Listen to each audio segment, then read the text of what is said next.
اللہم صلی علی سیدنا محمد وعلی آل محمد وبارک وسلم۔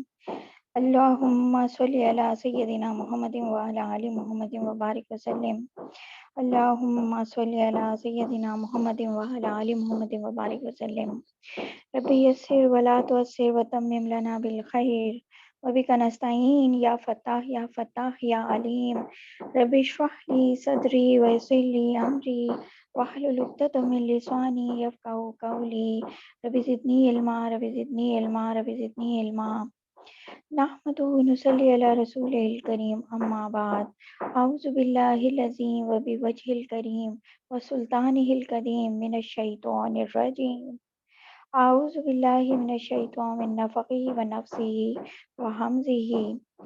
بسم اللہ الرحمن الرحیم۔ سب لوگ جو ہیں وہ اعتکاف کی نیت کر لیں، جو بھی قرآن لے کے بیٹھے ہیں۔ تو نویت الاعتکاف للہ عز وجل ما دمت فی بیان القرآن۔ رب اغفر لی وتب علی انک انت التواب الرحیم انک انت التواب الغفور۔ بسم اللہ الرحمن الرحیم۔ اچھا، ہم تھوڑا سا پہلے ڈسکس کر لیں کہ اس سے پہلے کیا بیک گراؤنڈ میں چل رہا تھا۔ تو ایک تو چل رہا تھا کہ کافر لوگ جو ہیں وہ قیامت کے دن اہل کفر کو کیونکہ عذاب کا سامنا ہوگا تو وہ جان چھڑانے کے لیے دنیا کی ہر چیز دینے کے لیے راضی ہو جائیں گے، جبکہ دنیا تو ان کے پاس ہوگی نہیں، کچھ بھی نہیں ہوگا۔ تو اللہ تعالیٰ ایک طرح سے یہ بتا رہے ہیں کہ کچھ بھی ہو وہ سب کچھ دے کے جان چھڑانا چاہیں گے، پھر بھی جان نہیں چھوٹے گی۔ اور کافر جو ہے نا وہ دوزخ سے نکلنا چاہیں گے، پھر بھی نہیں نکل سکیں گے۔ کافر لوگ جو ہیں وہ کسی بھی طرح دوزخ میں ایک دفعہ چلے جائیں گے تو پھر نکل نہیں سکیں گے۔ پھر اللہ تعالیٰ شرعی سزائیں بتاتے ہیں کہ چور کا ہاتھ کاٹنا جو ہے وہ ایک حکمت کا پہ قانون ہے، ایک اللہ تعالیٰ نے ایک قانون بنایا ہے، اس کی مخالفت کرنے والے بے دین ہیں۔ اور حیرت ان لوگوں پہ ہے جو مسلمان بھی ہیں، اسلام کے دعوے دار بھی ہیں، اور پھر قرآن کی جو مقرر کردہ سزائیں ہیں ان کو کبھی ظالمانہ کہتے ہیں، کبھی وحشیانہ کہتے ہیں۔ اس طرح مطلب کتنے ہی لوگ ہیں آج کل بھی جس طرح سے یہ سب چل رہا ہے۔ تو اگر سزا دینے سے، یعنی کہ صرف جیل کی سزا دینے سے امن و امان قائم ہو سکتا اور چوری ڈکیتی کی وارداتیں ختم ہو جاتی تب تو ختم ہو جاتی، لیکن دیکھیں کہ جب یہ اسلامی سزاؤں کا دور تھا تو اس وقت یہ کتنے کم تھے یہ والے جرائم۔ تو اللہ تعالیٰ نے وہ بتایا، پھر اللہ تعالیٰ نے بتایا کہ زانی کی جو سزا ہے زنا کرنے کی وہ رجم ہے شادی شدہ کی، اور اس میں تورات میں بھی یہی سزا تھی، یہ اللہ تعالیٰ نے بتایا۔ مطلب اس سے پہلے کی شریعتوں سے ہی یہ سزا کنٹینیو چلتی آ رہی ہے، یہ کوئی نئی نہیں ہے۔ پھر اللہ تعالیٰ نے بتایا کہ رشوت جو ہے کہ یہودی جو ہیں ان میں ان کی ایک بہت بڑی مطلب خامی تھی، یا ایک بہت بڑی چیز تھی کہ وہ رشوت لے کے اور اپنی کتابوں میں بھی ایون تحریف کر دیتے تھے۔ تو رشوت کی صورتیں بھی بہت ساری ہیں، اور مطلب حکمران کو کچھ دے کے اپنے حق میں فیصلہ کرانا، بلکہ جو کام کسی کے ذمہ فرض ہے یا واجب ہے، یعنی وہ اس کی سیلری لے رہا ہے لیکن وہ اس کام کو کرنے کے لیے بھی کسی سے پیسے لے، یہ سب چیزیں رشوت ہیں۔ اور اس کے علاوہ بھی مطلب یہ سب حرام ہے۔ اور اوپر سے اور پھر اس کام کی اسے تنخواہ بھی مل رہی ہے، سیلری مل رہی ہے، لیکن وہ کیا کر رہا ہے کہ وہ اس کو کسی سے لے کے اور اسی کے اس کام کے کرنے کے پیسے لے رہا ہے اب، اور یہ کتنا زیادہ ہے ہمارے یہاں پہ۔ پھر ہر حالت میں انصاف کے ساتھ فیصلہ کرنے کے لیے کہا، پھر کہا کہ تورات اور جتنی بھی کتابیں پہلے آئی ہیں وہ سب حق تھیں، اور قرآن جو ہے وہ ان سب کی بھی تصدیق کرتا ہے، اور قصاص کا قانون جو ہے وہ اس وقت بھی تھا، تورات وغیرہ میں بھی تھا، انجیل میں بھی تھا۔ اور پھر اللہ تعالیٰ کہتے ہیں انجیل بھی سب حق تھی اور اللہ تعالیٰ کی کتابیں تھیں، اور قرآن نے مجید جو ہے ساری کتابوں کا، جو آسمانی کتابیں تھیں ان سب کا تصدیق کرنے والا اور محافظ ہے۔ اور پھر یہ کہہ دیا کہ قرآن کے مطابق فیصلے کرنا حکم بھی دے دیا۔ پھر اللہ تعالیٰ کہتے ہیں کہ ہر امت کے لیے اللہ تعالیٰ نے ایک خاص شریعت مقرر کی تھی، بنائی تھی، ایک خاص طرح کا کہ مطلب ڈفرینٹ احکامات دیے تھے، کیونکہ زمانہ بھی مختلف تھا، اور دوسری بات یہ کہ اللہ کی مرضی، ٹھیک ہے، اللہ تعالیٰ کو جب جو بہتر لگتا ہے اللہ تعالیٰ نے کہا تو اس کا ہمیں کیا کرنا ہے، بس اللہ کا حکم ماننا ہے۔ اور ہر شریعت میں مختلف چیزیں اللہ تعالیٰ نے مختلف احکامات دیے، اللہ تعالیٰ کی مرضی۔ کہ اللہ تعالیٰ نے جیسے بھی دیے تو ہمیں صرف اللہ تعالیٰ کو راضی کرنا ہے. اور اگر اللہ تعالیٰ کہتے ہیں کہ اگر میں چاہتا سب کو ایک ہی امت بنا دیتا، لیکن کیونکہ اس نے سب کا ٹیسٹ لینا ہے، کبھی ڈفرینٹ احکامات دیے، کبھی ڈفرینٹ دیے، اور کون ان احکامات پہ عمل کرتا ہے یہ سب اللہ تعالیٰ نے دیکھنا تھا. پھر یہود و نصارہ کی دوستی سے بار بار بار بار اللہ تعالیٰ نے منع کیا، اور پھر کہا کہ اہل ایمان کی صفات بتائیں کہ جو مومن ہوتے ہیں وہ مومنوں کے لیے نرم ہوتے ہیں، کافروں کے لیے سخت ہوتے ہیں. اور ہم خود دیکھ سکتے ہیں کہ ہم ان صفات میں پورے اترتے ہیں کہ نہیں. پھر اہل ایمان کی جو دوسری صفت تھی کہ اللہ سے محبت کرتے ہیں. تیسری صفت تھی کہ اللہ کی راہ میں جہاد کرتے ہیں. چوتھی صفت ہے یہ کہ وہ کسی کی ملامت سے نہیں ڈرتے، وہ اس بات سے نہیں ڈرتے کہ کوئی کیا کہے گا یا کوئی ہمیں اس کام پہ غلط کہے گا. جو اللہ نے حکم دے دیا بس وہ کرنا ہے. تو یہ اللہ تعالیٰ نے بتایا کہ اللہ تعالیٰ نے مطلب یہ ساری امپورٹنٹ چیزیں جو ہم نے جو ابھی پڑھی ہیں یہ ان سب میں آتی ہیں. اور اب ہم آگے الحمدللہ شروع کرتے ہیں. تو آیت نمبر ہے 109. اعوذ باللہ من الشیطان الرجیم بسم اللہ الرحمن الرحیم. یوم یجمع اللہ الرسول فیقول ماذا اجبتم قالوا لا علم لنا انک انت علام الغیوب. وہ دن یاد کرو جب اللہ تمام رسولوں کو جمع کریں گے اور کہیں گے کہ تمہیں کیا جواب دیا گیا تھا. وہ کہیں گے ہمیں تو کچھ علم نہیں، پوشیدہ باتوں کا علم تو صرف آپ ہی کے پاس ہے، علام الغیوب، کہ آپ غیب کی باتیں جاننے والے ہیں. قرآن پاک کا یہ ایک خاص طریقہ ہے کہ جب وہ اپنے احکامات بیان کرتا ہے تو اس کے ساتھ آخرت کا کوئی ذکر یا پچھلی امتوں کی جو گزر چکی ہیں ان کی فرما برداری یا نافرمانی کا ذکر کرتے ہیں. تو اس لیے تاکہ ان احکامات پر عمل کرنے کے لیے آخرت کی فکر پیدا ہو. تو اصل میں وصیت کی بات کی تھی کہ وصیت کریں، اور وہ بھی سفر کے دوران، یعنی اس کی بات پیچھے چل رہی تھی کہ سفر کے دوران جو ہے اگر کسی کو لگے کہ وہ ڈیتھ کے قریب ہے تو اس کو چاہیے کہ وہ وصیت جو ہے کر لے اپنے مال کی. 2 لوگوں کو بلا کے، مسلمان لوگوں کو بلا لے، اگر مسلمان اویلیبل نہیں ہے تو کوئی اور دیانتدار لوگوں کو بلا کے گواہ بنا کے اور وصیت کر دے تو اپنے وارثوں کے لیے. تو اس کے بعد اللہ تعالیٰ نے یہ بتایا کہ دنیا میں تو ہم لوگوں کے ظاہری بیانات پہ فیصلے کرتے ہیں. جس نے ایمان کا دعویٰ کیا ہم نے اسے معتبر سمجھ لیا، اور ہمارے پاس معلوم کرنے کا کوئی راستہ بھی نہیں ہوتا کہ اس کے دل میں کیا ہے. تو آج جو فیصلے ہیں اس دن، وہ دن یاد کرو جب اللہ سارے رسولوں کو جمع کریں گے تو اس دن کیا ہوگا، دلوں کے حال کے مطابق فیصلہ ہوگا. ہم تو یقین کے بارے میں کسی کے بارے میں کچھ بھی نہیں کہہ سکتے یقین کے ساتھ، لیکن دلوں کے حال اللہ تعالیٰ جانتے ہیں. تو یہی وہ اس دن کہیں گے کہ دلوں کے حال تو صرف آپ جانتے ہیں. اس قول اللہ یا عیسی ابن مریم اذکر نعمتی علیک وعلی والدتک. اور یہ واقعہ اس دن ہوگا جب اللہ تعالیٰ کہیں گے اے عیسی ابن مریم میرا انعام یاد کرو جو میں نے تم پر اور تمہاری والدہ پر کیا تھا. اس ایتک بروح القدس، جب میں نے روح القدس کے ذریعے تمہاری مدد کی تھی. تم لوگ تکلم الناس فی المہد وکہلا، تم لوگوں سے گہوارے میں بات کرتے تھے اور بڑی عمر میں بھی. وَإِذْ عَلَّمْتُكَ الْكِتَابَ وَالْحِکْمَةَ وَالتَّوْرَاةَ وَالْإِنْجِیلَ. اور پھر جب میں نے تمہیں کتاب، حکمت اور تورات اور انجیل کی تعلیم دی تھی. وَإِذْ تَخْلُقُ مِنَ الطِّينِ كَهَيْئَةِ الطَّيْرِ بِإِذْنِي فَتَنفُخُ فِيهَا فَتَكُونُ طَيْرًا بِإِذْنِي وَتُبْرِئُ الْأَكْمَحَ وَالْأَبْرَصَ بِإِذْنِي.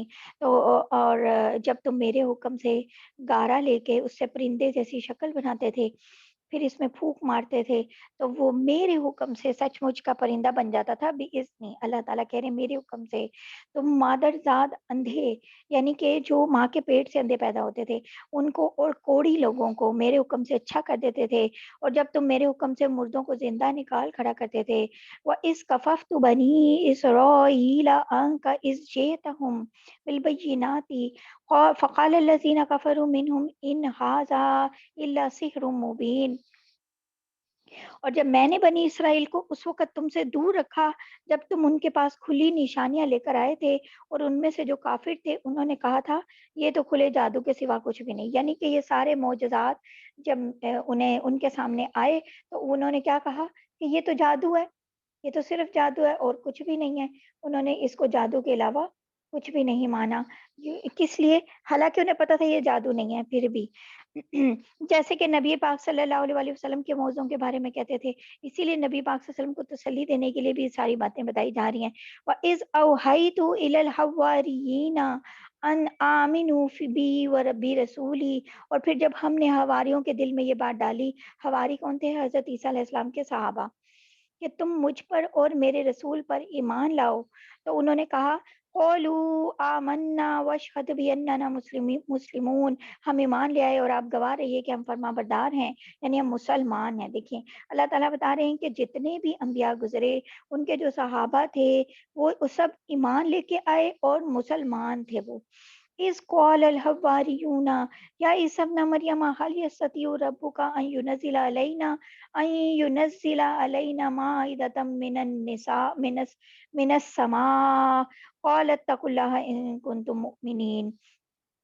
اور ان کے اس واقعے کا بھی ذکر سنو جب حواریوں نے کہا تھا اے عیسیٰ ابن مریم، کیا آپ کا پروردگار ایسا کر سکتا ہے، یعنی صحابہ نے ان کے، کہ ہم پر آسمان سے کھانے کا ایک خوان اتارے، یعنی مائدہ جو ہے وہ کھانے کو کہتے ہیں، تو اس کی بات ہو رہی ہے جس پہ اس سورہ مائدہ کا نام ہے. تو حضرت عیسیٰ نے کہا اللہ سے ڈرو اگر تم مومن ہو. یعنی کہ ایک مومن کے لیے یہ مناسب نہیں ہے کہ اللہ سے معجزوں کی فرمائشیں کرے. یہ مومن تھے نا جو فرمائشیں کرے تھے، جیسے بنی اسرائیل والے جو مومن تھے وہ سارے فرمائشیں کرتے تھے نا، جو ایمان لے کے آئے ہوئے تھے، کیونکہ ایسی فرمائشیں تو عام طور پہ کافر لوگ کرتے ہیں.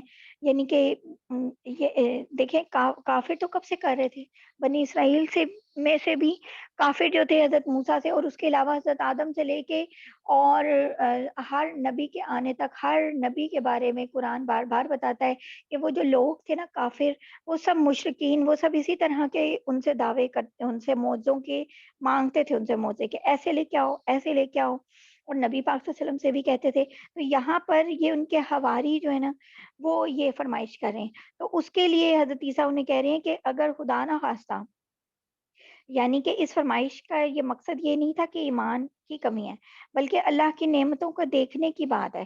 یعنی یہ انہوں نے وضاحت کی آگے سے کہ اس کا یہ مطلب نہیں ہے کہ اس فرمائش کا مطلب یہ کہ ایمان کے میں کمی ہے، بلکہ اللہ تعالیٰ کی نعمتوں کو دیکھنا چاہتے ہیں ہم، تو ادائے شکر کے لیے.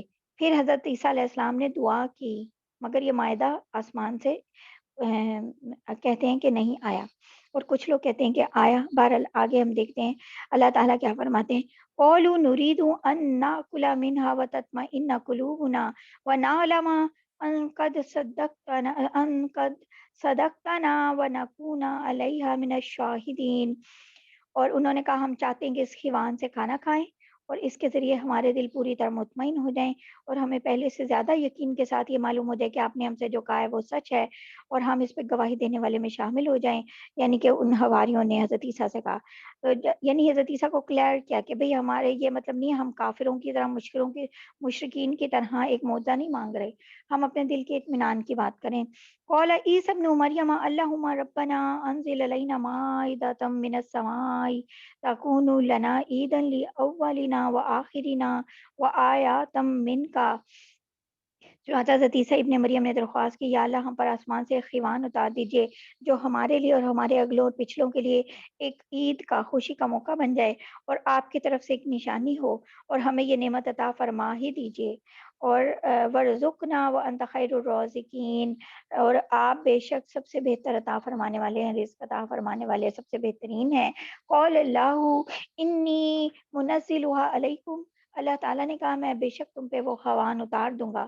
فَمَن يَكْفُرْ، لیکن اس کے بعد تم میں سے جو شخص کفر ادا کرے گا، بعد منکم فَإِنِّي أُعَذِّبُهُ عَذَابًا لَا أُعَذِّبُهُ أَحَدًا مِنَ الْعَالَمِينَ، تو میں پھر اس کو ایسی سزا دوں گا جو دنیا جہان کے کسی بھی شخص کو نہیں دوں گا. یعنی قرآن کریم یہ بتا رہے ہیں کہ وہ اللہ تعالیٰ کے جب خوان ابھی آسمان سے اتارا نہیں ہے، تو وہ یہ بتا رہے ہیں کہ اگر پھر بھی خوان اترنے کے بعد یعنی کہ فرمائش پوری ہو گئی معجزے کی، تو پھر فرمائشی معجزے جب پورے ہوتے ہیں تو کیا ہوتا ہے، تو پھر بھی اگر ان میں سے کوئی کفر کرے گا، نہیں مانتا، تو پھر اس کے اوپر ایسے عذاب آتے ہیں جو بہت ہی سخت ہوتے ہیں.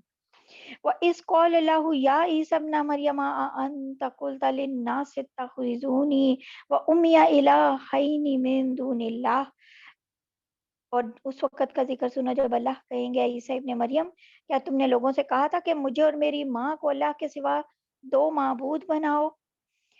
قالا سبحانہ کا، تو وہ لوگ کہیں گے ہم تو آپ کی ذات کو شرک سے پاک سمجھتے ہیں، ما یکون لی ان اقول ما لیس لی، کہ میری مجال ہی نہیں تھی میں ایسی بات کہوں جس کا مجھے کوئی حق نہیں، بھی حق ان کنت قلتہ فقد علمتہ، اگر میں نے ایسے کہا ہوتا تو آپ کو یقیناً معلوم ہو جاتا، تعلم ما فی نفسی ولا اعلم ما فی نفسک، آپ وہ باتیں جانتے ہیں جو میرے دل میں پوشیدہ ہیں اور میں آپ کی پوشیدہ باتوں کو نہیں جانتا، انک انت علام الغیوب، یقیناً آپ کو تمام چھپی ہوئی باتوں کا پورا پورا علم ہے۔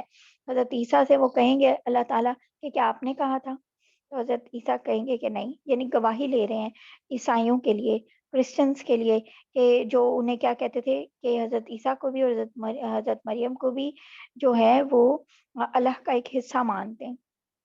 تو اس کے لیے، اور یہ آپ کو پتہ ہے ابھی بھی ان کی تصویریں ان کی کلیساؤں میں، گرجا گھروں میں جو ہے نا وہ گرجے جو ہیں ان میں انہوں نے لگائی ہوتی ہیں، ان کی پوجا بھی کرتے ہیں، ان کو خدائی میں شریک بھی مانتے ہیں۔ تو اس پہ اللہ تعالیٰ کہہ رہے ہیں کہ ان کو اس دن کہیں گے کہ اے عیسیٰ ابن مریم، اور ان سے گواہی لے لیں گے اس بات پہ، اور وہ کہیں گے کہ ہماری کیا مجال ہے کہ ایسی ہم کوئی بات کہیں، اور اگر ہم نے ایسا کہا ہوتا آپ کو ضرور پتا ہوتا، کیونکہ آپ تو دلوں کے بھید جانتے ہیں۔ ما قلت لهم الا ما امرتنی به ان اعبدوا اللہ ربی و ربکم، میں نے ان لوگوں سے اس کے سوا کوئی بات نہیں کہی جس کا آپ نے مجھے حکم دیا تھا، اور وہ بات کیا تھی؟ وَكُنْتُ عَلَيْهِمْ شَهِيدًا مَا دُمْتُ فِيهِمْ، اور وہ بات یہ تھی کہ اللہ کی عبادت کرو جو میرا بھی پروردگار ہے اور تمہارا بھی پروردگار ہے، اور جب تک میں ان کے درمیان موجود رہا میں ان کے حالات سے واقف رہا۔ فَلَمَّا تَوَفَّيْتَنِي كُنْتَ أَنْتَ الرَّقِيبَ عَلَيْهِمْ، اور پھر جب آپ نے مجھے اٹھا لیا تو آپ خود ان کے نگران تھے۔ وَأَنْتَ عَلَىٰ كُلِّ شَيْءٍ شَهِيدٌ، اور آپ ہر چیز کے گواہ ہیں، یعنی کہ اللہ تعالیٰ کو حضرت عیسیٰ علیہ السلام اب گواہ بنا رہے ہیں کہ مجھے تو جو آپ نے حکم دیا تھا میں نے تو وہ کہا کہ اللہ کی عبادت کرو جو میرا بھی پروردگار ہے تمہارا بھی، اور جب تک میں ان کے درمیان موجود رہا میں یہی باتیں انہیں کہتا رہا، اور جب آپ نے مجھے اٹھا لیا تو پھر آپ جانتے ہیں میں نہیں جانتا۔ یعنی کہ اگر کوئی رب کا، ربوبیت کا، خدائی کا کوئی دعوے دار ہو، کوئی حصہ ہو، تو وہ کیا کہے گا بھلا؟ وہ کیا کرے گا بھلا؟ ان وہ تو ایسے نہیں، ایسی باتیں نہیں کرے گا۔ اللہ تعالیٰ کہہ رہے ہیں کہ وہ بتائیں، وہ تو یہی کہیں گے کیونکہ وہ تو میرے بندے تھے۔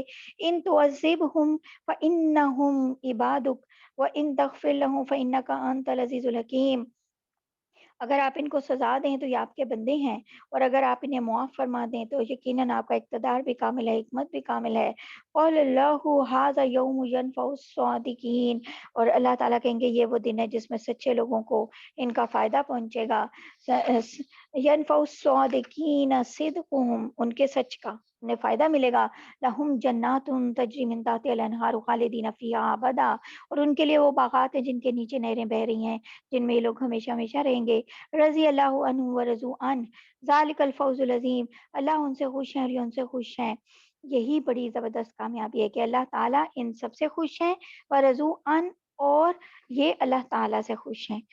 ذالک الفوز العظیم، اور اس سے بڑی کامیابی کوئی بھی نہیں ہے۔ اللہ تعالیٰ بتا رہے ہیں کہ اللہ تعالیٰ آپ سے، ہم سے راضی ہو جائیں اور ہم اللہ سے، اس سے بڑی کوئی کامیابی نہیں ہے۔ للہ ملک السماوات والارض وما فیہن وهو علی کل شیء قدیر، تمام آسمان و زمین اور ان میں جو کچھ ہے سب کی بادشاہی اللہ کے لیے، اور وہ ہر چیز پہ پوری قدرت رکھتے ہیں۔ الحمدللہ سورہ انعام ہماری شروع ہو رہی ہے۔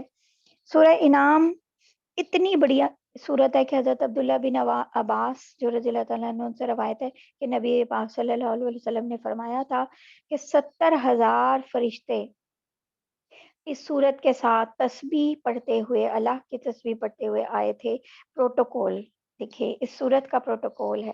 حضرت جبرائیل علیہ السلام جب یہ صورت لے کے اترے تھے تو 70,000 فرشتے پروٹوکول کے لیے اس کے ساتھ اترے تھے، اور اتنی مطلب 6 آیتوں کے سوا ساری کی ساری صورت یہ اکٹھی ایک ہی دفعہ میں اتری تھی، اور اتنی یہ امپورٹنٹ صورت ہے۔ اور عربی زبان میں انعام جو ہیں وہ چوپایوں کو کہتے ہیں۔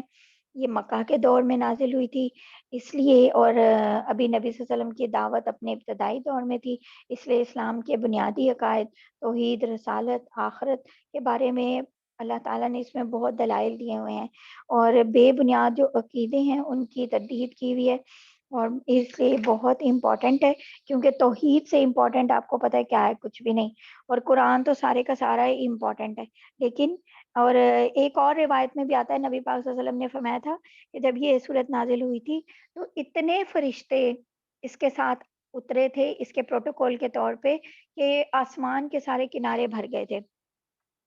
اعوذ باللہ من الشیطان الرجیم، بسم اللہ الرحمن الرحیم، الحمد للہ الذی خلق السماوات والارض وجعل الظلمات والنور۔ تمام تعریفیں اللہ تعالیٰ کے لیے جس نے آسمانوں اور زمین کو پیدا کیا، اور وجعل الظلمات والنور، اور اندھیریاں اور روشنی بنائی، یعنی اندھیرے بنائے اور روشنی بنائی۔ دیکھیں ظلمات جمع ہے اور نور اکیلا ہے، یعنی کہ ایک نور ڈھیروں اندھیروں کے لیے کافی ہے، اندھیرے جتنے مرضی ہوں روشنی ایک ہی کافی ہے۔ اور ایک اور بات اس سے کیا پتہ چلی کہ صحیح راستہ جو صراط مستقیم ہے وہ ایک ہی کافی ہے، اور وہ ایک ہی ہے، اور غلط راستے جو ہوتے ہیں وہ بہت زیادہ ہوتے ہیں، اندھیرے جو ہیں بہت زیادہ ہیں، جہالت بہت زیادہ ہے، گمراہی بہت زیادہ ہے، لیکن جو نور ہے وہ ایک ہے، ہدایت کا راستہ ایک ہے، صراط مستقیم ایک ہے۔ تو یہ اس میں یہ بات بتائی گئی، ثم الذین کفروا بربہم یعدلون، اور پھر بھی جن لوگوں نے کفر اپنا لیا ہے اور وہ دوسرے اور وہ خدائی میں اپنے پروردگار کے اور وہ دوسروں کو خدائی میں اپنے پروردگار کے برابر قرار دے رہے ہیں، یعنی کہ دیکھیں کہ کتنی شرک سے بات شروع ہوئی کہ شرک کیسی چیز ہے۔ اللہ تعالیٰ کہہ رہے ہیں کہ یہ ساری تعریفیں اس رب کے لیے جس نے آسمان اور زمین کو پیدا کیا۔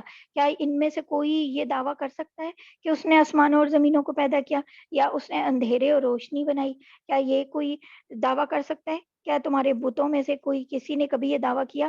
اور پھر بھی اے لوگوں جنہوں نے کفر اپنا لیا ہے، اور یعنی کیسے لوگ ہیں کہ جن لوگوں نے کفر اپنا لیا ہے اور اپنے پروردگار کے برابر دوسرے لوگوں کو قرار دے رہے ہیں اس کی خدائی میں۔ هو الذی خلقکم من طین ثم قضى اجلا واجل مسمى عنده ثم انتم تمترون۔ وہی ذات ہے جس نے تم کو گیلی مٹی سے پیدا کیا، پھر تمہاری زندگی کی ایک میعاد مقرر کر دی، اور دوبارہ زندہ ہونے کی ایک متعین میعاد اسی کے پاس ہے، پھر بھی تم شک میں پڑے ہوئے ہو۔ یعنی ایک میعاد، ایک ٹائم لائن تو ہر انسان کی ایک زندگی کا اللہ تعالیٰ نے مقرر کیا ہوا ہے کہ وہ کب تک جیے گا۔ شروع میں تو اس کا علم کسی کو نہیں ہوتا، مگر جب کوئی شخص مر جاتا ہے تو سب کو پتہ چل جاتا ہے کہ اس کی عمر اتنی تھی، لیکن مرنے کے بعد جو دوسری زندگی آنے والی ہے وہ کب آئے گی، کب وہ مرے گا، اس کا علم کس کے پاس ہوتا ہے؟ صرف اللہ تعالیٰ کو۔ جب مر جاتا ہے تب تو سب کو پتہ چل جاتا ہے کہ کیا اس کی کتنی میعاد مقرر تھی، لیکن جب تک نہیں مرتا تب تک تو نہیں پتا۔ اور پھر بھی تم شک میں پڑے ہوئے، تم اپنے سامنے لوگوں کو مرتے ہوئے دیکھتے ہو، پھر بھی تم شک میں پڑے ہوئے ہو۔ وَهُوَ اللَّهُ فِي السَّمَاوَاتِ وَفِي الْأَرْضِ، اور وہی اللہ آسمانوں میں بھی ہے زمین میں بھی ہے۔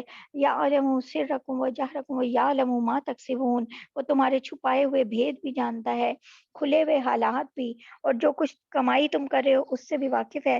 وَمَا تَأْتِيهِم مِّنْ آيَاتٍ مِّنْ آيَاتِ رَبِّهِمْ إِلَّا كَانُوا عَنْهَا مُعْرِضِينَ، اور ان کافروں کا حال یہ ہے کہ ان کے پاس ان کے پروردگار کی نشانیوں میں سے جب بھی کوئی نشانی آتی ہے تو یہ لوگ اس سے منہ موڑ لیتے ہیں۔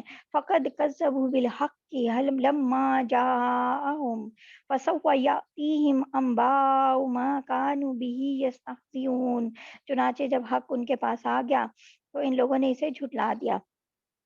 نتیجہ یہ ہے کہ جس بات کا یہ مذاق اڑاتے رہے ہیں جلد ہی ان کو اس کی خبریں پہنچ جائیں گی۔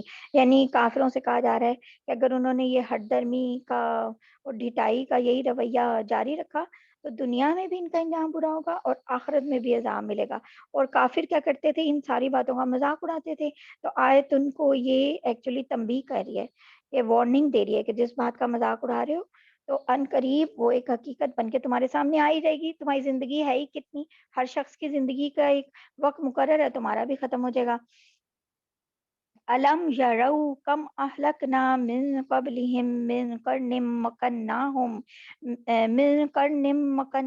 فی الارض ما لم نمکن لکم وارسلنا السماء علیہم مدرارا وجعلنا الانہار تجری من تحتہم فاہلکناہم بذنوبہم وانشأنا من بعدہم قرنا آخرین۔ اور کیا انہوں نے نہیں دیکھا ہم نے ان سے پہلے کتنی قوموں کو ہلاک کر چکے ہیں، اور ان کو ہم نے زمین میں وہ اقتدار دیا تھا جو تمہیں نہیں دیا۔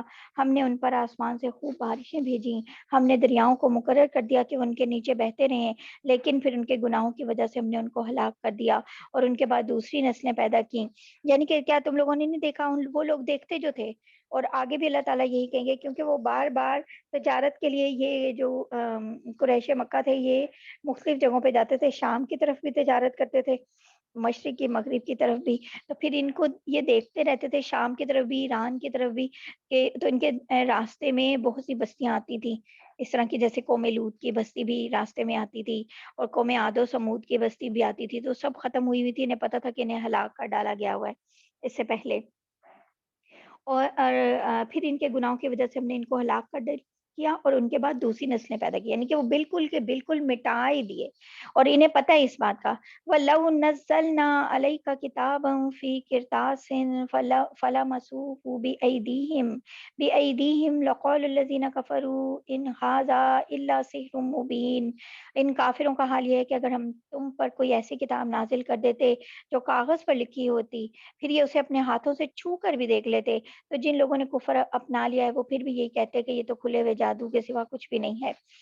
اصل میں بات یہاں پہ یہ ہو رہی ہے کہ عبداللہ بن ابی اور امیہ بن خلف تھا، اور نضر بن حارث اور نوفل بن خالد، اور اس طرح یہ جو بڑے بڑے سردار تھے قریش کے، انہوں نے مختلف مطالبے پیش کرتے رہتے تھے، تو انہوں نے بھی یہ مطالبہ بھی یہ بھی پیش کیا کہ اچھا آسمان پہ اگر آپ جائیں اور ایک کتاب لائیں جس پہ ہمارا نام لکھا ہو، اور ہر کتاب کے ساتھ 4 فرشتے ہوں، اور وہ گواہی دیں کہ آپ ہی نبی ہیں، پھر ہم ایمان لائیں گے۔ مطلب کہ اپنے ذہن سے سوچ سوچ کے وہ ایسی چیزیں بناتے تھے اور کہتے تھے کہ اگر یہ لے کے آئیں گے نا تو پھر ہم ایمان لائیں گے۔ اور اللہ تعالیٰ کیا کہہ رہے ہیں کہ اگر تم لے بھی آؤ گے، اگر ہم بھیج بھی دیں گے ان کی کہی ہوئی باتوں کے مطابق، تو پھر بھی جنہوں نے کفر اپنا لیا ہے، جو ڈھیٹ ہیں اپنی ڈھٹائی میں، وہ یہی کہتے رہیں گے نہیں یہ جادو ہے اور ہم نہیں مانتے کہ یہ نہیں، پھر بھی وہ کہیں گے کہ یہ فرشتے نہیں ہیں، پھر بھی وہ کہیں گے کہ یہ کتاب وہ نہیں ہے، تو پھر بھی کیا کر لے گا کوئی۔ وَقَالُوا لَوْلَا أُنزِلَ عَلَيْهِ مَلَكٌ، اور یہ لوگ کہتے ہیں کہ اس پیغمبر پر کوئی فرشتہ کیوں نہیں اتارا گیا، یعنی کہ کوئی یہ کہتے تھے کہ کوئی فرشتہ کیوں نہیں نبی پاک صلی اللہ علیہ وسلم کے ساتھ ساتھ چلتا، یعنی اور یا پھر یہ انسان کو کیوں بھیجا گیا، یہ بھی کہتے تھے کہ یہ انسان کو کیوں بھیجا گیا، تو ان کے ساتھ ساتھ کوئی فرشتہ کیوں نہیں چلتا جو یہ کرتا جائے، اعلان کرتا جائے ہر وقت کہ یہ نبی ہیں یہ نبی ہیں، اس طرح کی باتیں بھی وہ کرتے تھے، یعنی یہ سب چیزیں ایکچولی مذاق اڑانا بھی تھا اور ایکسیپٹ بھی نہیں ابھی کر رہے نا۔ وَلَوْ أَنزَلْنَا مَلَكًا لَقُضِيَ الْأَمْرُ ثُمَّ لَا يُنظَرُونَ، حالانکہ اگر ہم کوئی فرشتہ اتار دیتے تو سارا کام ہی تمام ہو جاتا، پھر ان کو کوئی مہلت ہی نہ ملتی۔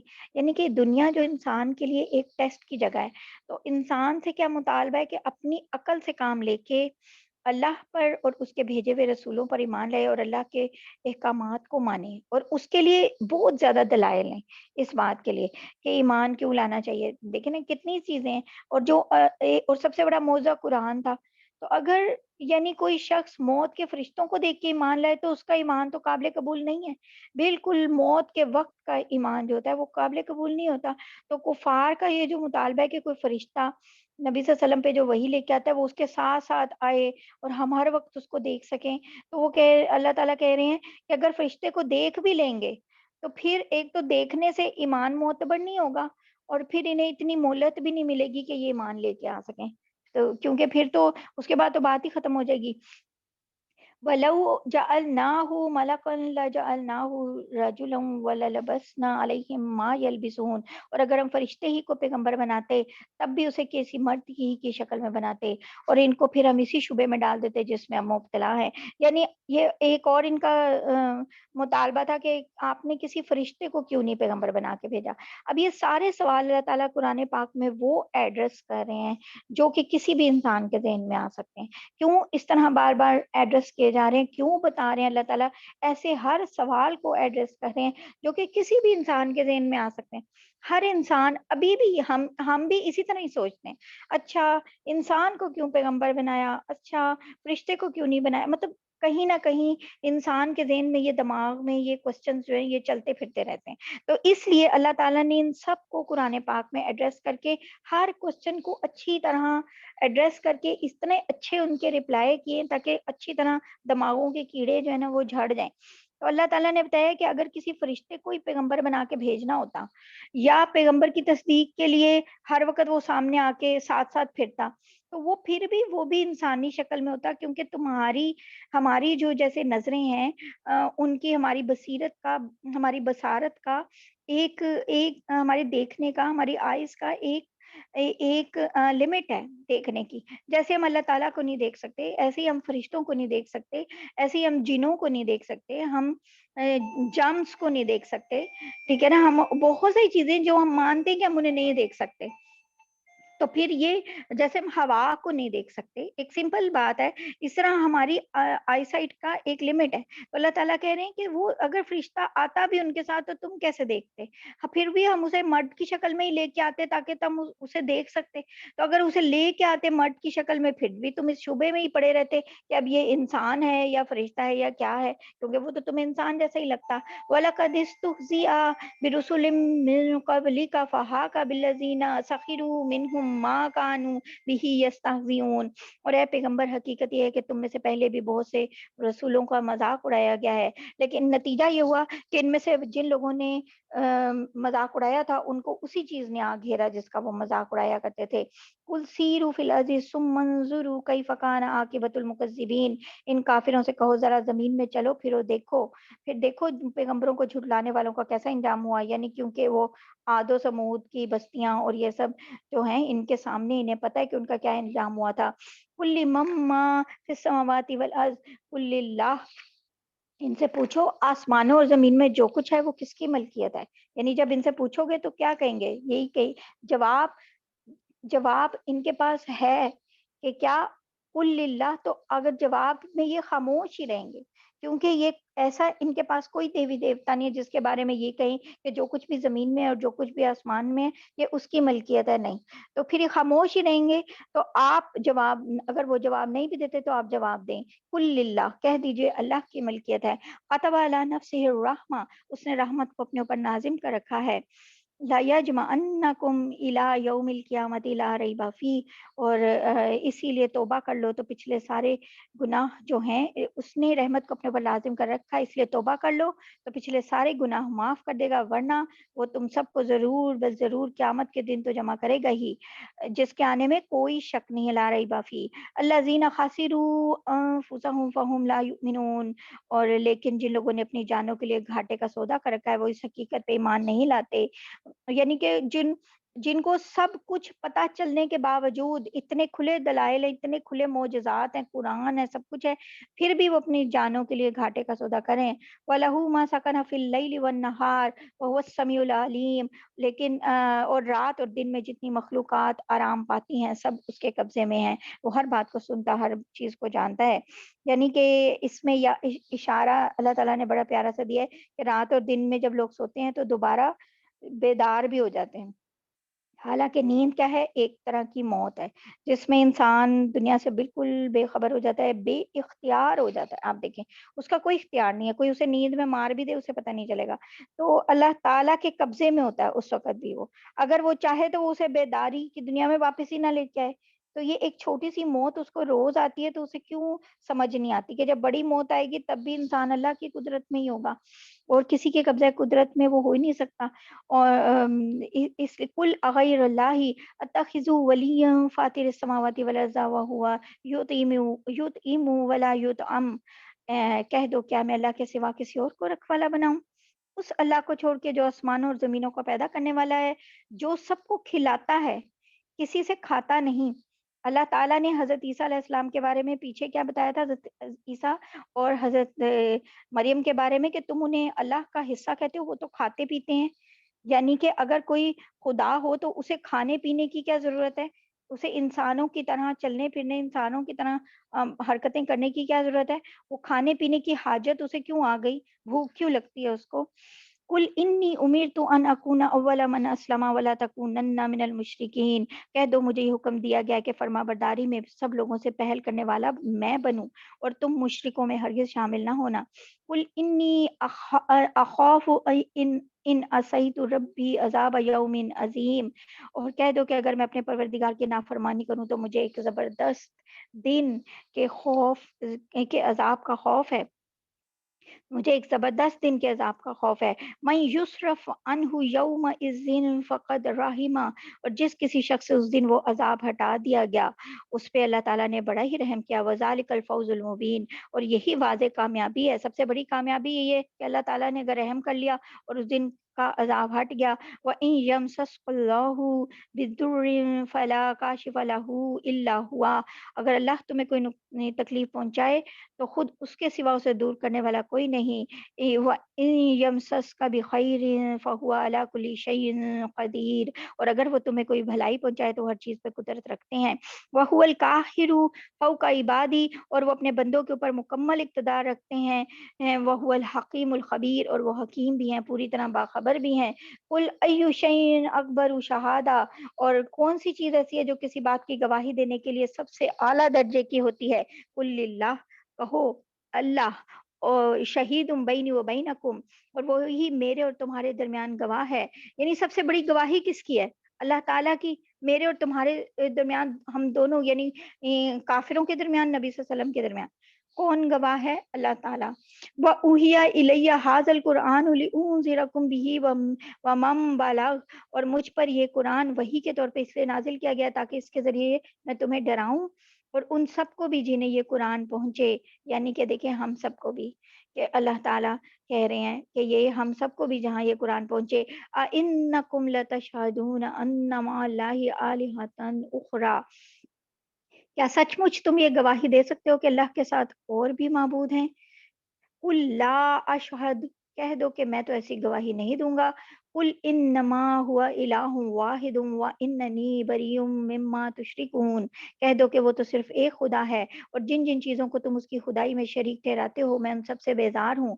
الذین آتیناہم الکتاب یعرفونہ کما یعرفون ابناءہم، جن لوگوں کو ہم نے کتاب دی ہے وہ ان کو یعنی خاتم النبیین صلی اللہ علیہ وآلہ وسلم کو اس طرح پہچانتے ہیں جیسے وہ اپنے بیٹوں کو پہچانتے ہیں۔ کیوں اپنے بیٹوں کو پہچاننے والی بات کی ہے؟ کیونکہ تورات، انجیل، اس میں یعنی کرسچنس کی جو بک تھی، جو یہودیوں کی بک تھی، اس میں نبی پاک صلی اللہ علیہ وسلم کا پورا حلیہ بھی دیا ہوا تھا، آپ کے کہ آپ کس طرح کے نظر آئیں گے، آپ کا وطن کون سا ہوگا، اصلی وطن کون سا ہوگا یعنی مکہ، پھر ہجرت کر کے آپ کہاں جائیں گے، یہ انفارمیشن تک بھی موجود تھی کہ یعنی کہ مدینہ میں، اور آپ صلی اللہ علیہ وسلم کے عادات کیسے ہوں گے، اخلاق کیسے ہوں گے، نشانیاں کیا ہوں گی، اس کا بھی تفصیلی ذکر موجود تھا۔ جب حضرت سلمان فارسی ایمان لے کے آئے ہیں تو اسی لیے کیونکہ ان کو وہ ساری نشانیاں ایک یہودی اور اس کے بعد عیسائی عالم نے بتائی ہوئی تھی، تو یہ سب یہ ایسے پہچانتے ہیں آپ کو جیسے اپنے بیٹوں کو پہچانتے ہیں۔ الذین خسروا انفسهم فهم لا یؤمنون، پھر بھی جن لوگوں نے اپنی جانوں کے لیے گھاٹے کا سودا رکھا ہے، وہ کر رکھا ہے، وہ ایمان نہیں لاتے، کیونکہ اب جو لوگ ڈھیٹ ہیں اس کا تو کوئی بھی کچھ نہیں کر سکتا، اور ہم اپنی زندگی میں ڈھیٹ لوگوں کو دیکھتے ہیں جو حق کو پہچانتے ہیں، صحیح بات کا پتہ ہوتا ہے پھر بھی وہ صحیح بات کی طرف نہیں ہوتے۔ ومن اظلم ممن افترى علی اللہ کاذبا او کذب بآیاتہ، اس شخص سے بڑھ کے ظالم کون ہو سکتا ہے جو اللہ پر جھوٹا بہتان باندھے یا اللہ کی آیتوں کو جھٹلائے۔ انہ لا یفلح الظالمون، یقین رکھو ظالم لوگ فلاح نہیں پا سکتے۔ ویوم نحشرہم جمیعا ثم نقول للذین اشرکوا این شرکاؤکم الذین کنتم تزعمون، اس دن کو یاد رکھو جب ہم ان سب کو اکٹھا کریں گے، پھر جن لوگوں نے شرک کیا ہوگا ان سے پوچھیں گے کہ کہاں ہے تمہارے وہ معبود جن کے بارے میں تم یہ دعویٰ کرتے تھے کہ وہ خدائی میں اللہ کے شریک ہیں، وہ کہاں؟ اللہ تعالیٰ کہہ رہے ہیں کہ حشر والے دن جب سب کو اکٹھا کریں گے، پھر جنہوں نے شرک کیا ہوگا، اور شرک میں کیا کیا کچھ ہے، بہت کچھ ہے، بہت کچھ ہے، اور یہ جو حشر کا دن ہے، یہ حشر کے دن کی بات ہو رہی ہے، اور حشر کا دن جو ہے کسی جگہ پہ آتا ہے کہ 50,000 سال کا ہے، اور کسی جگہ پہ آتا ہے 1,000 سال کا ہے۔ تو اصل میں آتا ہے کہ یہ جس کی تکلیف اور مشقت جتنی زیادہ ہوگی اتنا لمبا ہوگا اس کے لیے، کسی کے لیے 1,000 سال کا ہوگا، کسی کے لیے 50,000 سال کا ہوگا۔ تو اس سے بڑا امتحان کیا ہو سکتا ہے کہ حشر کا میدان اتنا لمبا ہو، اتنا ٹائم ویٹنگ کا۔ انسان جب کسی کو اسے جب ویٹ کرنا پڑتا ہے نا، وہ کہتا ہے کہ اچھا ٹھیک ہے کبھی یہ ویٹ ختم تو ہو جائے، اگر کوئی پیپر ہونے ہو آپ کے اور پوسٹ پون ہو جائیں اور تو اس وقت بندہ کہتا ہے اچھا شکر ہے، لیکن جب وہ پوسٹ پون ہوتے جائیں ہوتے جائیں ہوتے جائیں تو اللہ تعالیٰ، تو ہر بندہ کہتا ہے کہ آخر ہو جائیں، ختم ہو کسی طرح، یہ ہو جائے یہ والا کام جیسا بھی اب ہونا ہے بس ہو جائے۔ تو اس لیے اس دن بھی لوگ تنگ آ جائیں گے، اور ایک مطلب امتحان کتنا بڑا ہے کہ امتحان شروع ہی نہیں ہو رہا، تو وہ اس دن بھی لوگ جو ہیں وہ تنگ آ جائیں گے کہ حشر کا میدان ہے اور حساب شروع نہیں ہو رہا۔ تو وہ کسی کا دن یہ 50,000 سال کا ہوگا، کسی کا 1,000 سال کا ہوگا، کسی کا کیسا، جتنی جس کی تکلیفیں مشقتیں جتنی زیادہ ہوں گی، جتنے گناہ زیادہ ہوں گے، اتنا زیادہ وہ اپنی تکلیف میں بھی ہوگا، مشقت میں بھی ہوگا، اور اس کے لیے دن بھی اتنا لمبا ہوگا۔ ہر ایک کے لیے ٹائم بھی یہ ڈفرینٹ ہے، دیکھیں ہر ایک کے لیے، حالانکہ سب لوگ وہاں اکٹھے ہیں، پھر بھی کیسے اللہ تعالیٰ نے بتایا کہ یعنی کہ ہر ایک اکٹھا ہے پھر بھی ٹائم ڈفرینٹ ہے۔ ثم لم تکن فتنتهم الا ان قالوا واللہ ربنا ما کننا مشرکین۔ اس وقت ان کے پاس کوئی بہانہ نہیں ہوگا سوائے اس کے کہ وہ کہیں گے اللہ کی قسم جو ہمارا پروردگار ہے ہم تو مشرک نہیں تھے۔ اب یہ کون ہے مشرکین؟ جو شرک کرنے والے ہیں، وہ شروع میں جھوٹ بولیں گے، جیسے ان کو دنیا میں ایک ان کا تھا ویسے ہی فوراً کے جھوٹ بول کے تو بچ جاؤ، تو کہیں گے نہیں نہیں ہم نے تو شرک نہیں کیا، اللہ تعالیٰ ہم نے شرک نہیں کیا۔ پھر اللہ تعالیٰ سورہ یاسین میں، سورہ حامیم سجدہ میں اور سورہ نساء میں بھی پیچھے گزرا ہے کہ وہ کوئی بات چھپا ہی نہیں سکتے اللہ سے، اور سورہ یاسین اور سورہ حامیم سجدہ میں آگے آئے گا کہ ان کے خود ہاتھ پاؤں ان کے خلاف گواہی دیں گے، ان کی زبان جھوٹ بول رہی ہے، اور اللہ تعالیٰ اور ان کے اپنے ہاتھ پاؤں گواہی دیں گے کہ نہیں، کہ یہ جھوٹ بول رہے ہیں، کہ یہ تو مشرک تھے۔ انظر کیف کذبوا علی انفسہم وضل عنہم ما کانوا یفترون، دیکھو یہ اپنے معاملے میں کس طرح جھوٹ بول جائیں گے، اور جو معبود انہوں نے جھوٹ موٹ تراش رکھے تھے اس کا انہیں کوئی سراغ نہیں مل سکے گا، اس دن تو کہیں نظر ہی نہیں آئیں گے۔ منہم من یستمع الیک، اور ان میں سے کچھ لوگ ایسے ہیں جو تمہاری بات کان لگا کے سنتے ہیں۔ وَجَعَلْنَا عَلَىٰ قُلُوبِهِمْ أَكِنَّةً أَن يَفْقَهُوهُ، مگر چونکہ یہ سننا طلب حق کے لیے نہیں ہے، ضد پہ اڑے رہنے کے لیے ہے، اس لیے ان یفقہوہ وفی اذانہم وقرا، اس لیے ہم نے ان کے دلوں پہ ایسے پردے ڈال دیے ہیں کہ وہ اس کو سمجھتے ہی نہیں ہیں، اور ان کے کانوں میں بہرا پن پیدا کر دیا۔ اصل میں کیا بات تھی کہ جو مشرکین مکہ تھے، کیونکہ انہیں پتا تھا، ان کے سرداروں کو بھی پتا تھا، سب کو اچھی طرح پتا تھا کہ یہ قرآن حق ہے، کہ یہ اللہ تعالیٰ کا ہی کلام ہے، تو وہ اب جب بھی وحی آتی تھی تو نبی پاک صلی اللہ علیہ وسلم جیسے صحابہ کو سنا رہے ہوتے تھے تو ان کی کوشش ہوتی تھی کہ ہم بھی سنیں کہ نئی بات اب کیا آئی ہے، نیا حکم کیا ہے، نئی بات، انہیں پتا تھا یہ اللہ تعالیٰ کی طرف سے، اس لیے ہم سننے کا انہیں شوق ہوتا تھا، لیکن اس کا انکار کرنے کے لیے، مذاق اڑانے کے لیے۔ تو اللہ تعالیٰ نے ان کے دلوں پہ، اللہ تعالیٰ کہہ رہے ہیں ایسے پردے ڈال دیے ہیں کہ وہ سمجھتے نہیں ہیں اس بات کو کہ کیا حق ہے، انہیں پتا بھی ہے پھر بھی نہیں مانتے، ان کے کانوں میں بہرا پن پیدا کر دیا کہ سن کے بھی نہیں سنتے۔ وَإِن يَرَوْا كُلَّ آيَةٍ لَا يُؤْمِنُوا بِهَا حَتَّى إِذَا جَاءُوكَ يُجَادِلُونَكَ يَقُولُ الَّذِينَ كَفَرُوا إِنْ هَٰذَا إِلَّا أَسَاطِيرُ الْأَوَّلِينَ، اور اگر وہ ایک ایک کر کے ساری نشانیاں دیکھ لیں تب بھی وہ ان پر ایمان نہیں لائیں گے۔ انتہا یہ ہے کہ جب تمہارے پاس جھگڑا کرنے کے لیے آتے ہیں تو یہ کافر لوگ یوں کہتے ہیں کہ یہ قرآن پچھلے لوگوں کی داستانوں کے سوا تو کچھ ہے ہی نہیں، یعنی کہ اللہ تعالیٰ کہہ رہے ہیں کہ ساری نشانیاں دیکھ بھی لے جو آپ چاہتے ہیں، جو یہ خود مانگ رہے ہیں، تب بھی یہ ایمان نہیں لے کے آئیں گے۔ اور اصل میں جب ان کے پاس کوئی بات نہیں ہوتی کرنے کے لیے تو یہ یہی کہتے ہیں کہ یہ تو پچھلے صرف قوموں کی کچھ باتیں ہیں جو آپ ہمیں سنا رہے ہیں. وَهُمْ يَنْهَوْنَ عَنْهُ وَيَنْأَوْنَ عَنْهُ وَإِن يُهْلِكُونَ إِلَّا أَنفُسَهُمْ وَمَا يَشْعُرُونَ.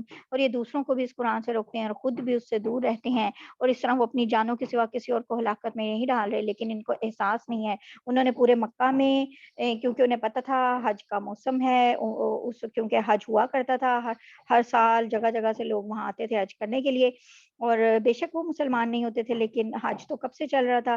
تو انہوں نے پہلے سے انہیں پتا تھا کہ اب حج کے لیے لوگ آنے والے ہیں, تو انہوں نے یہ مشہور کر دیا اور آپس میں یہ سوچا کہ اب ہم کیا کریں, تو اسٹریٹجی کیا بنائیں. تو انہوں نے کہا کہ اب مشہور کر دیتے ہیں کہ بس نبی صلی اللہ علیہ وسلم کی بات کوئی نہ سنے, کہ یہ تو جادوگر ہیں, یہ تو ان کی بات نہ کوئی سنے. تو اس لیے وہ اللہ تعالیٰ یہ کہہ رہے ہیں کہ یہ خود بھی اس سے دور رہتے ہیں اور دوسروں کو بھی دور رہنے کے لیے کہتے ہیں کہ بس. اور کتنے واقعات ہیں کہ جس میں انہوں نے کہا ہوا تھا کہ بس نبی صلی اللہ علیہ وسلم کی بات نہیں کسی نے سننی, کیونکہ انہیں پتا تھا کہ یہ حق بات ہے, جیسے ہی کوئی سنے گا تو مسلمان ہو جائے گا. وَلَوْ تَرَىٰ إِذْ وُقِفُوا عَلَى النَّارِ فَقَالُوا يَا لَيْتَنَا نُرَدُّ وَلَا نُكَذِّبَ بِآيَاتِ رَبِّنَا وَنَكُونَ مِنَ الْمُؤْمِنِينَ. اور بڑا ہولناک نظارہ ہوگا اگر تو وہ وقت دیکھو جب ان کو دوزخ پہ کھڑا کیا جائے گا اور یہ کہیں گے اے کاش ہمیں واپس دنیا میں بھیج دیا جائے تاکہ اس بار ہم اپنے پروردگار کی نشانیوں کو نہ جھٹلائیں اور ہمارا شمار مومنوں میں ہو جائے. اذان ہو رہی ہے, اذان سن لیتے ہیں.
بسم اللہ الرحمن الرحیم.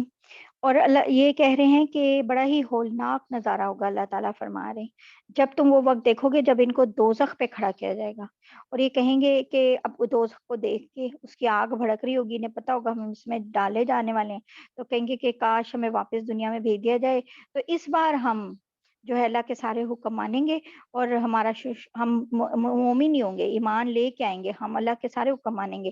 بل بدا لہم ما کانوا یخفون من قبل, حالانکہ ان کی آرزو بھی سچی نہیں ہوگی. دراصل وہ چیز یعنی آخرت ان کے سامنے کھل کے آ چکی ہوگی. وَلَوْ رُدُّوا لَعَادُوا لِمَا نُهُوا عَنْهُ وَإِنَّهُ لَكَاذِبُونَ, اور جسے وہ پہلے چھپایا کرتے تھے اس لیے مجبوراً یہ دعویٰ کریں گے, ورنہ اگر ان کو واقعی واپس بھیجا جائے تو یہ دوبارہ وہی کچھ کریں گے جس سے انہیں روکا گیا ہے, اور یقین جانو یہ پکے جھوٹے ہیں.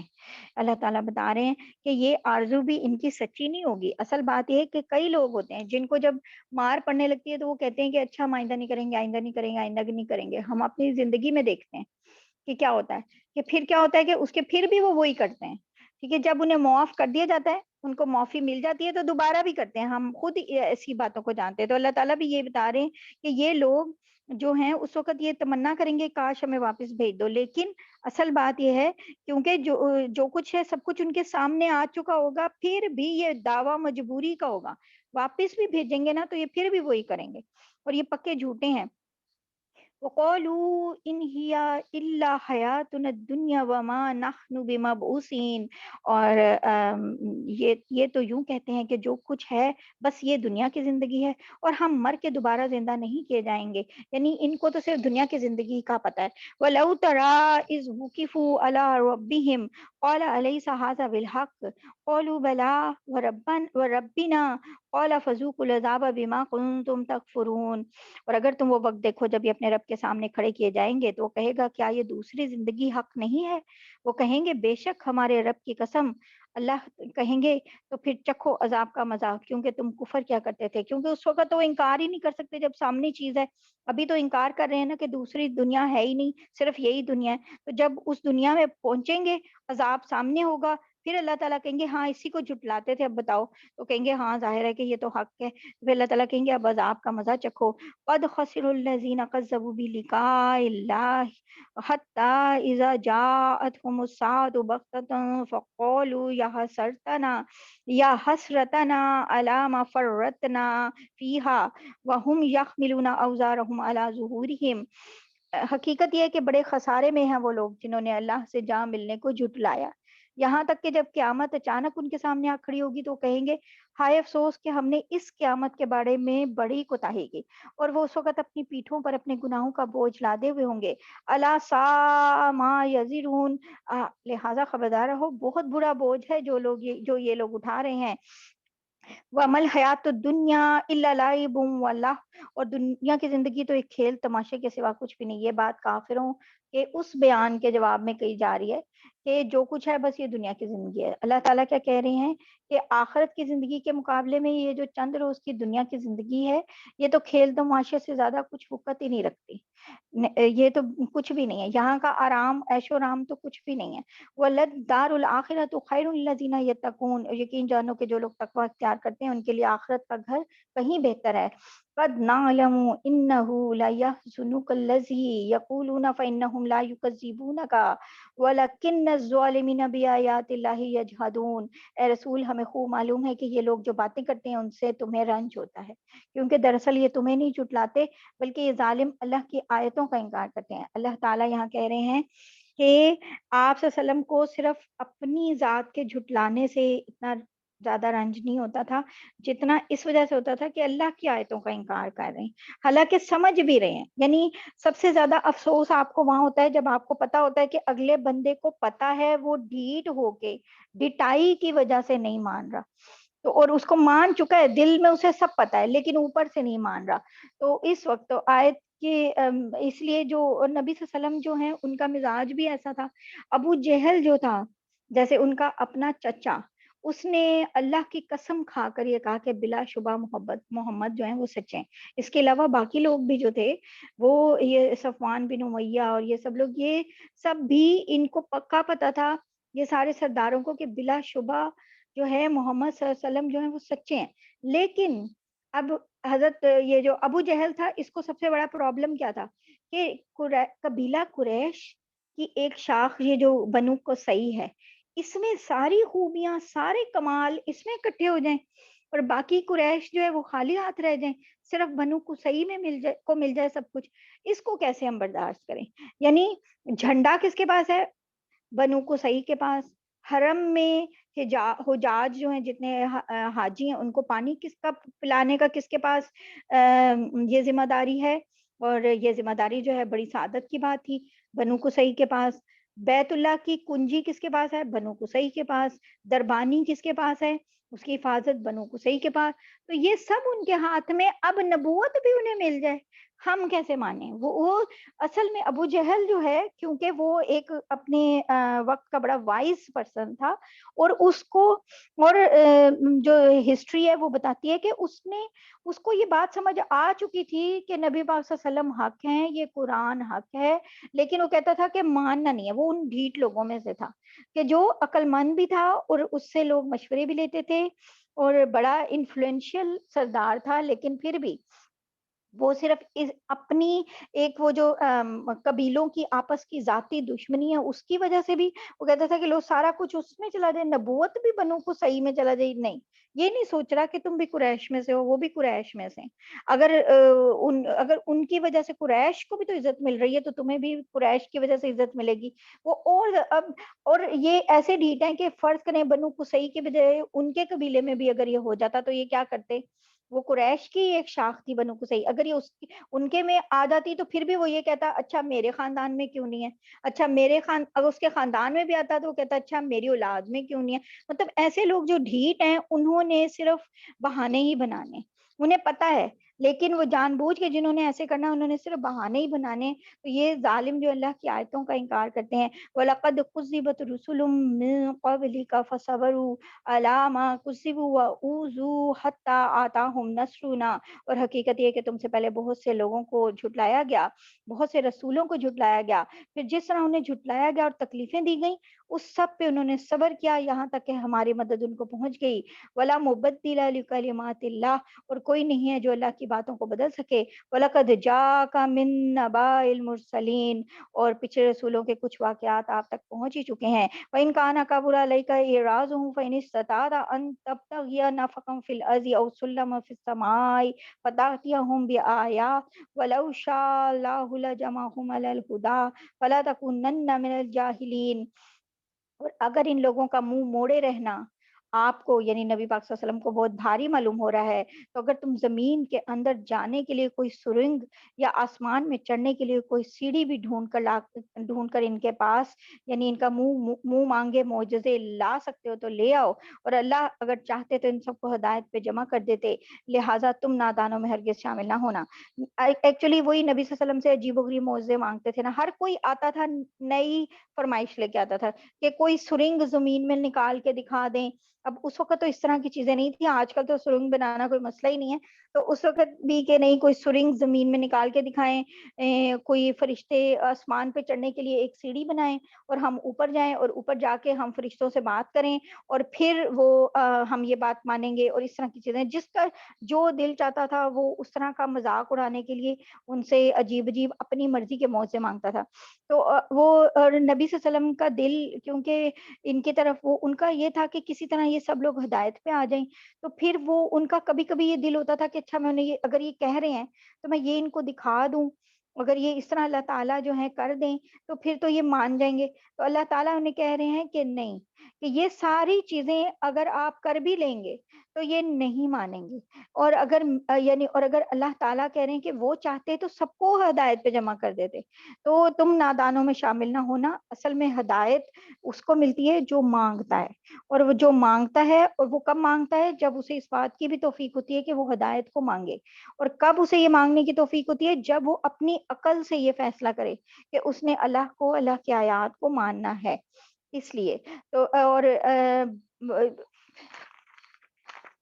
انما یستجیب الذین یسمعون، اور بات تو وہی لوگ مان سکتے ہیں جو حق کے طلبگار بن کر سنیں، والموتى یبعثهم اللہ ثم الیہ یرجعون، اور جہاں تک مردوں کا تعلق ہے ان کو تو اللہ ہی قبروں سے اٹھائے گا، یہ اسی کی طرف لوٹ جائیں گے، یعنی یہ تو مردہ ہیں، یہ سن کے بھی نہیں سنتے تو یہ مردہ ہیں، ان کو تو اللہ تعالیٰ قبروں سے ہی اٹھائیں گے اور یہ اس کی طرف لوٹیں گے تبھی انہیں سمجھ آئے گی۔ وَقَالُوا لَوْلَا نُزِلَ عَلَيْهِ آيَاتٌ مِّن رَّبِّهِ، یہ لوگ کہتے ہیں کہ اگر یہ نبی ہیں تو ان پر ان کے پروردگار کی طرف سے کوئی نشانی کیوں نہیں اتاری گئی۔ قُلْ إِنَّ اللَّهَ قَادِرٌ عَلَىٰ أَن يُنَزِّلَ آيَاتًا وَلَٰكِنَّ أَكْثَرَهُمْ لَا يَعْلَمُونَ، کہو کہ اللہ بے شک اس بات پہ قادر ہیں کہ کوئی نشانی نازل کر دے، لیکن ان میں سے اکثر لوگ اس کا انجام نہیں جانتے۔ یعنی کہ نبی صلی اللہ علیہ وسلم کو بھی کیونکہ خیال ہوتا تھا کہ ان کے فرمائشی معجزوں میں سے معجزہ دکھا دیں تو شاید یہ لوگ ایمان لا کے جہنم سے بچ جائیں، تو اللہ تعالیٰ انہیں یہ کہہ رہے ہیں کہ یہ اتنے ڈھیٹ ہیں کہ پھر بھی ایمان نہیں لائیں گے۔ اور یہاں پہ ایک اور وجہ بتا رہے ہیں کہ یہ جو فرمائشی معجزے نہیں دکھا رہے، کہ اللہ تعالیٰ کی سنت کیا ہے کہ پچھلی قوموں کو بھی جب ان کا مانگا ہوا معجزہ دکھا دیا جاتا تھا تو پھر ایک وارننگ بھی ساتھ دی جاتی ہے ہمیشہ، کہ اگر پھر بھی ایمان نہ لائے تو اب دنیا میں ہی ہلاک ہو جائیں گے، اور پوری کی پوری قوم ہی ہلاک ہو جاتی تھی، اور اس طرح کئی قومیں ہلاک ہوئی ہیں۔ تو اللہ تعالیٰ کے علم میں ہے کہ یہ مکہ کے کفار میں سے بہت لوگ ہٹ دھرم ہیں اور وہ اس طرح ایمان نہیں لے کے آئیں گے، وہ ویسے بھی نہیں لائیں گے، تو لیکن اللہ تعالیٰ کو یہ ابھی منظور نہیں ہے کہ ان سب کو جو ہے وہ عذاب سے ہلاک کر دیں، اس لیے، لیکن ان میں سے اکثر لوگ اس کا انجام نہیں جانتے، اللہ تعالیٰ کہہ رہے ہیں، کیونکہ انجام کیا ہے کہ اللہ تعالیٰ نے بتا دیا ہے کہ اگر منہ مانگا معجزہ آئے گا اور اس کے بعد بھی انکار کرنے والوں کو تو پھر وہ والا عذاب ہے جو پھر کسی کو بھی نہیں دیا جائے گا، یعنی پوری کی پوری قومیں ہلاک کر دی گئی ہیں اس پہ۔ وَمَا مِن دَابَّةٍ